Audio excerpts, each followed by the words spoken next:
Good evening, visitors. Welcome to the Australian War Memorial's last post ceremony. My name is Yana Johnson, and joining us today from the Royal Australian Air Force is Aircraftman Liam Castaldi. We welcome the veterans who have served, those that are still serving, and the families that support them.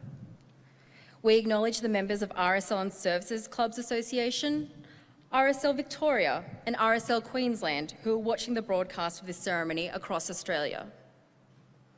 During this evening's ceremony, wreaths will be laid at the base of the pool of reflection by visitors to the memorial. Please stand and join in singing the national anthem.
The Australian War Memorial was the vision of Charles Bean, Australia's First World War official historian. Bean landed with the Australian troops on Gallipoli and stayed with them at the front through to the end of the war. The idea of this national memorial and museum came to him at Pozières, France, in the depths of the bloody fighting of 1916. Bean's idea was that this would be a place where families and friends could mourn loved ones buried in faraway places. It would be a place that could help all Australians understand what these men and women had endured and what they had done for us. Bean's vision, to which we remain true, is best expressed as inscribed in the entrance to the memorial's galleries. Here is their spirit, in the heart of the land they loved, and here we guard their record, which they themselves made. Tonight, we'll read the story behind just one of those on the Roll of Honour, which lists the names of more than 102,000 men and women who had given their lives for us in war and operations for more than a century. But first we present a lament, Flowers of the Forest. Wreaths or floral tributes will now be laid at the base of the pool of reflection.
Today we remember and pay tribute to Private Arthur Harvey.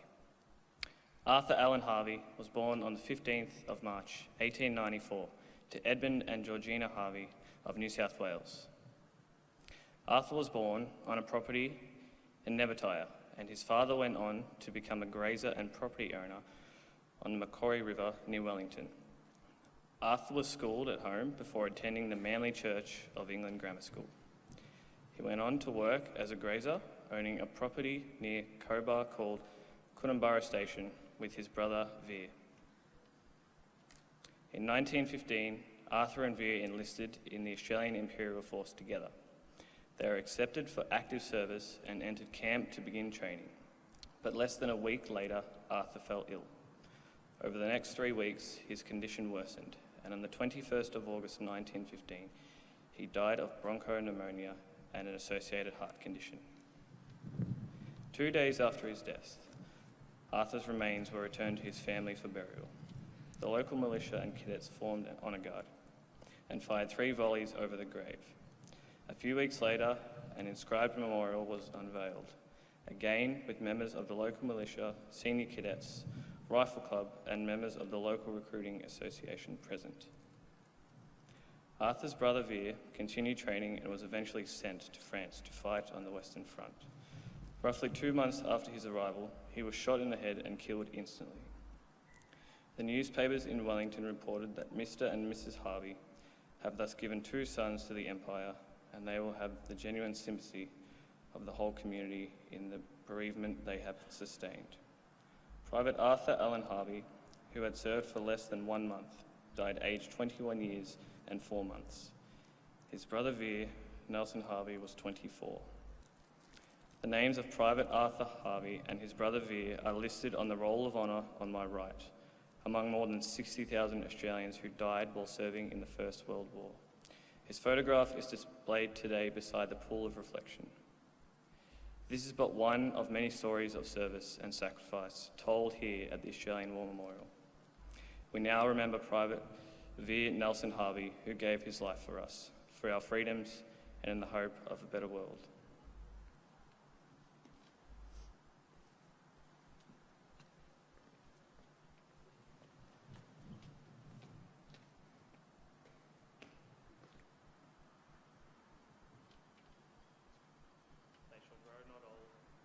As we that are left grow old. Age shall not weary them, nor the years condemn. At the going down of the sun, and in the morning, we will remember them.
Lest we forget.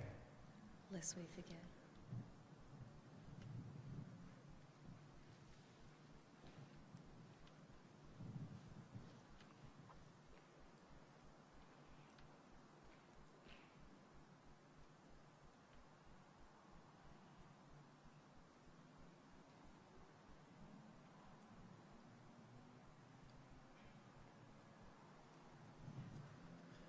We leave you this evening with the words of the memorial's founder, Charles Bean. Many a man lying out there at Pozières or in the low scrub at Gallipoli with his poor, tired senses barely working through the fever of his brain, has thought in his last moments, well, it's over. But in Australia, they will be proud of this. Ladies and gentlemen, that concludes the last post ceremony. We thank you for visiting the Australian War Memorial and wish you all a very good evening.